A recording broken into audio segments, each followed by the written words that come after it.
Dziś zapraszam na film z efektem kamienia i mchu. Jeżeli potrzebujecie chwili odpoczynku, wycieczki do lasu albo po prostu momentu odprężenia, to może ten film jest dla Was. Nic skomplikowanego, a efekt zaskoczył mnie bardzo pozytywnie. Mech zawsze mi się dobrze kojarzył, z miejscami w lesie, gdzie króluje głównie cień i spokój. A teraz taką namiastkę możemy sobie stworzyć sami w domu. Jeżeli ten omszały komplecik Wam się podoba, to zapraszam na film. Doniczki taniutkie, 3-4 zł sztuka. Gdy nie ma pewności, jak farba czy preparat będą się trzymały danej powierzchni, wtedy właśnie primeruję. Gęsty podkład, a właściwie pasta. Cieniutko jeden raz pokrywam zarówno doniczki, jak i butelkę.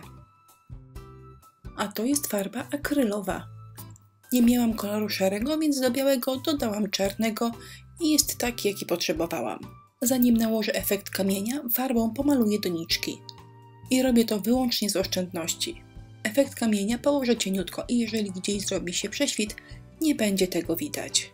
Efekt kamienia mam w dwóch kolorach, jak widać jasny i ciemny szary. Przed użyciem preparat należy dobrze wymieszać, potem już działa znakomicie. To jest rodzaj pasty i będę ją nakładała szpatułką.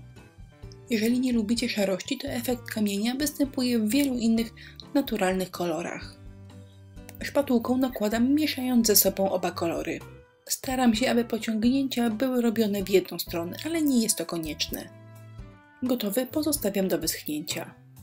A dzięki podkładowi z szarej farby dziur w kamieniu po prostu nie widać. Butelkę obsmarowuję pastą dokładnie w ten sam sposób co doniczki. Żeby praca wyglądała ciekawiej, użyję szablonu. To jest gruby szablon z Tamperii przeznaczony głównie do past. Ameryki tutaj nie odkryję, szablon po prostu przykładam, zasmarowuję cały pastą, a następnie ściągam. Wzór rewelacyjny, uważam, że świetnie pasuje właśnie na taką starą kamienną doniczkę. Z jednej strony delikatny, a z drugiej taki trochę niedorobiony.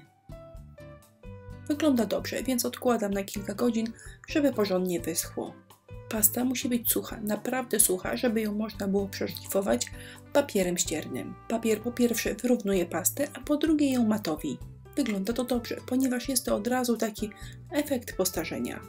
No i nareszcie nadeszła wiekopomna chwila, czyli efekt mchu. I jest to rodzaj pasty z taką super mocą. Ale do tego będzie Wam potrzebna nagrzewnica do embossingu. Ale o tym za chwilę. Na razie potrzebujecie pędzelek szczecinowy i nakładamy mech. Preparatu możemy używać jak zwykłej pasty. Czyli nakładamy grubiej cieni, tak jak lubimy, zostawiamy do wyschnięcia i gotowe. Położenie jednego koloru mchu wygląda słabo. Nie jest źle, ale efekt jest sztuczny. Po dodaniu drugiego koloru nasz mech nabiera życia. I teraz można wysuszyć pastę, natomiast jeżeli macie nagrzewnicę do embossingu, można zrobić małe cuda. Po podgrzaniu pasta zaczyna w fajny sposób puchnąć. Wygląda to bardzo ciekawie jak narośla.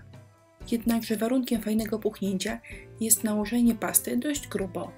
Gdy nałożycie efekt mchu bardzo cieniutko jak farbę, nagrzewnica nie zadziała. Natomiast gdy napaćkamy grubiej, robi się naprawdę fajnie. Pasta powiększa swoją objętość mniej więcej 50-70%. Ale jeżeli pomalujecie tak cieniutko jak ja teraz, to ona nie spuchnie. Wygląda fajnie, ale po podgrzaniu grubsza już nie będzie. Gotowo omszałe przedmioty prezentują się tak. Jak widzieliście, używałam 2 słoiczków do efektu kamienia i 2 słoiczków z efektem mchu. Na ozdobienie tych wszystkich przedmiotów zużyłam mniej więcej 1/3 każdego słoiczka.